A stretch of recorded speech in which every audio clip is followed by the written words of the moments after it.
اعوذ باللہ من الشیطان الرجیم بسم اللہ الرحمن الرحیم وَلَبِثُوا فِي كَهْفِهِمْ 300 سنین وَازْدَادُوا 9 قُلِ اللَّهُ أَعْلَمُ بِمَا لَبِثُوا لَهُ غَيْبُ السَّمَاوَاتِ وَالْأَرْضِ أَبْصِرْ بِهِ وَأَسْمِعْ مَا لَهُم مِّن دُونِهِ مِن وَلِيٍّ وَلَا يُشْرِكُ فِي حُكْمِهِ أَحَدًا۔ اصحاب کہف اللہ کے نبی نہیں تھے، اور یہ بات ہم سب جانتے ہیں کہ زمین کے اوپر اللہ تعالیٰ کو سب سے زیادہ محبوب اللہ کا نبی ہوتا ہے، اور اس وقت کے انسانوں میں سب سے زیادہ نیک، سب سے زیادہ متقی، سب سے زیادہ اللہ تبارک و تعالیٰ کے قریب اللہ تعالیٰ کا نبی ہوتا ہے۔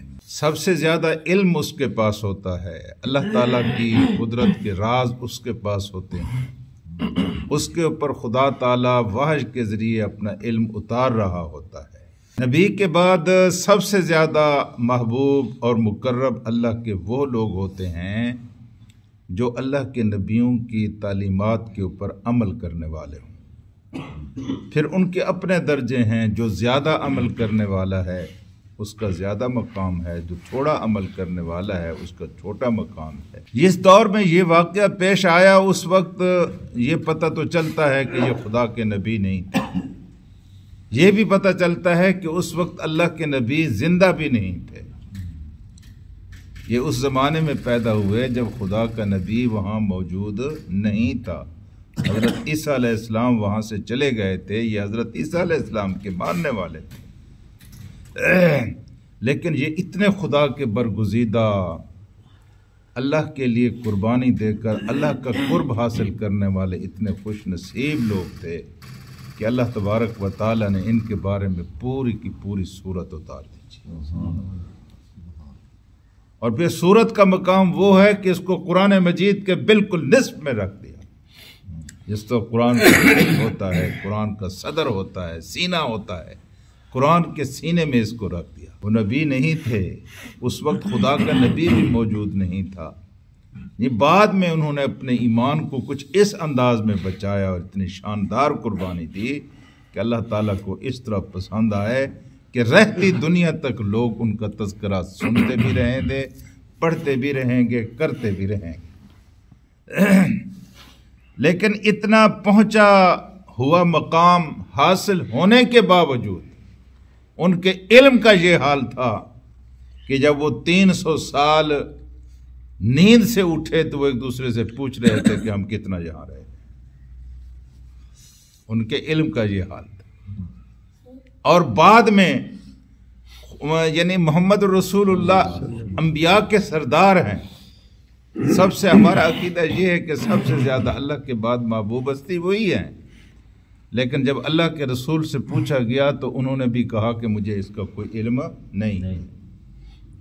انہوں نے بھی یہی کہا کہ اللہ تعالیٰ کی طرف سے وحی آئے گی تو میں کل آپ کو بتاؤں گا، اور پھر انشاءاللہ کہنا بھول گئے۔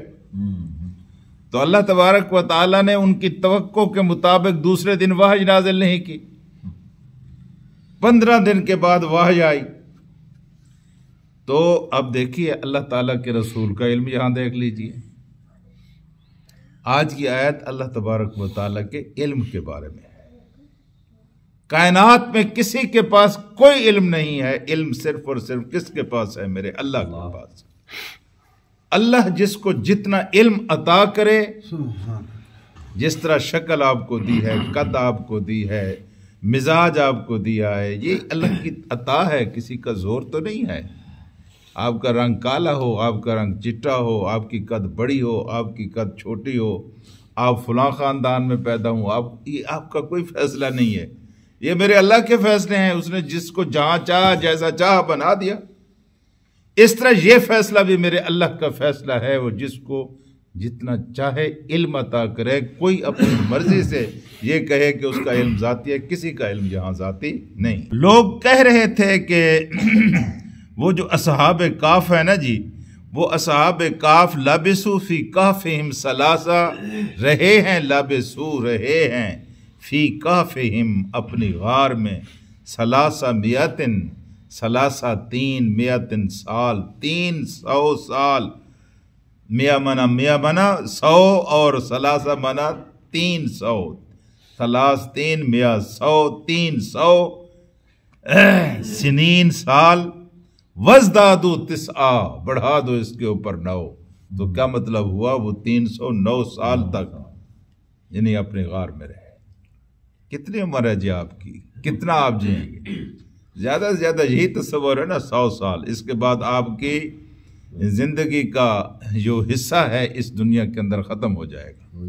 5 سال اوپر چلے جائیں گے، 10 سال اوپر چلے جائیں گے، بس اتنا ہی ہے۔ ویسے تو وہاں تک کوئی نہیں پہنچتا ہے جی، لیکن یہ 309 سال تک وہاں رہے، 309 سال تک رہے۔ قُلِ اللَّهُ أَعْلَمُ بِمَا لَبِثُوا، یہ 309 سال کا قول جو ہے یہ بھی لوگوں کا قول ہے۔ قُلِ اللَّهُ، کہہ دیجئے اللہ، اللہ عالم، زیادہ جانتا ہے، بِمَا لَبِثُوا، وہ کتنا رہے۔ ہاں جی، تمہیں تو اس کا بھی پتہ نہیں ہے کہ 309 سال رہے، اس سے کم رہے، یہ اس سے زیادہ رہے۔ اللہ تبارک و تعالی نے بھی اس بات کو یہاں رہنے دیا ہے۔ اللہ زیادہ جانتا ہے کہ وہ کتنا عرصہ غار میں رہے، اور پھر کہہ دیا غیب السماوات والارض، سارے کا سارا غیب جو ہے وہ کس کے پاس ہے؟ میرے اللہ کے پاس ہے۔ غیب الزمین کا غیب بھی اسی کے پاس ہے، آسمان کا غیب بھی اسی کے پاس ہے۔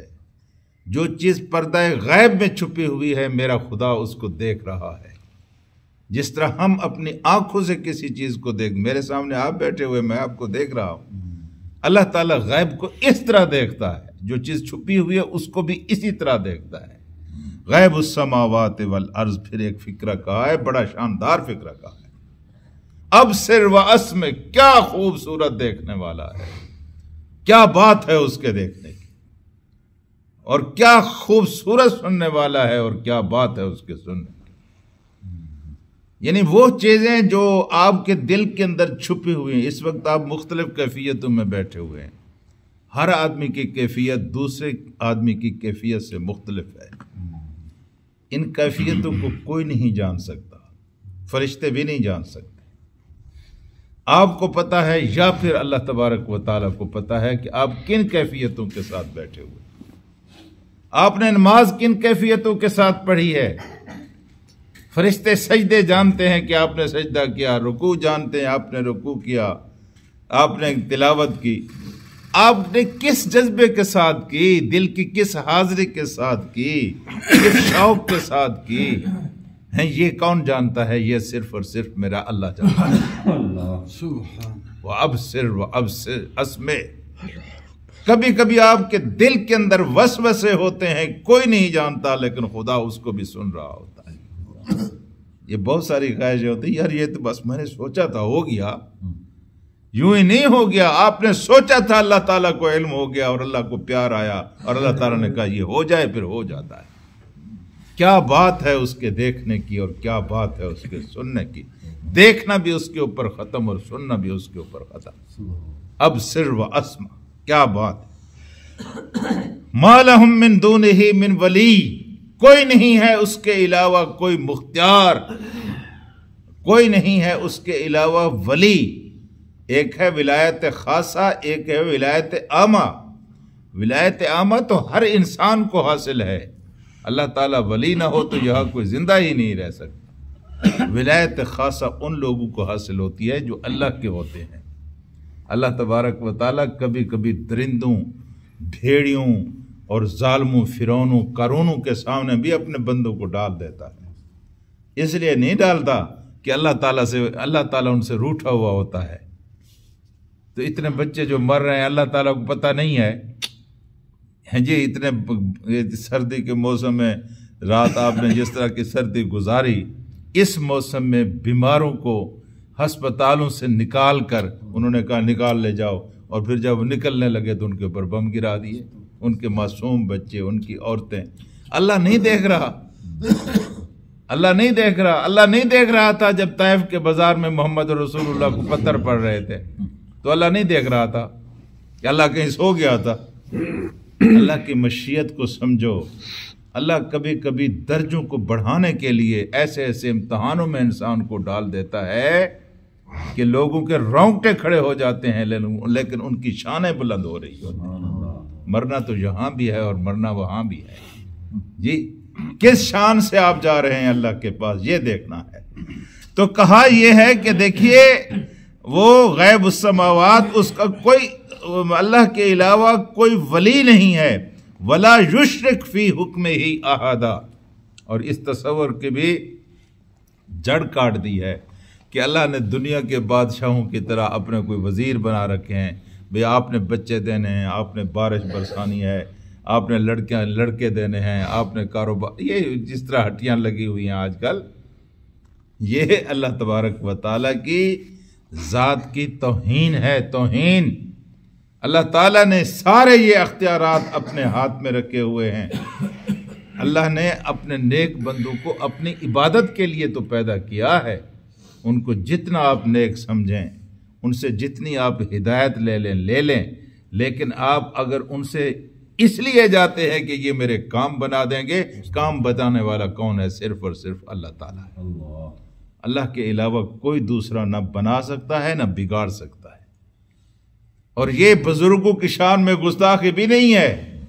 جتنے بھی بزرگ ہیں انہوں نے ہمیشہ یہی تعلیم دی ہے کہ ہم تو اللہ کے بندے ہیں, اللہ کی عبادت کر رہے ہیں, اللہ کو اپنی طرف متوجہ کر رہے ہیں, اللہ کو راضی کرنے کی کوشش کر رہے ہیں.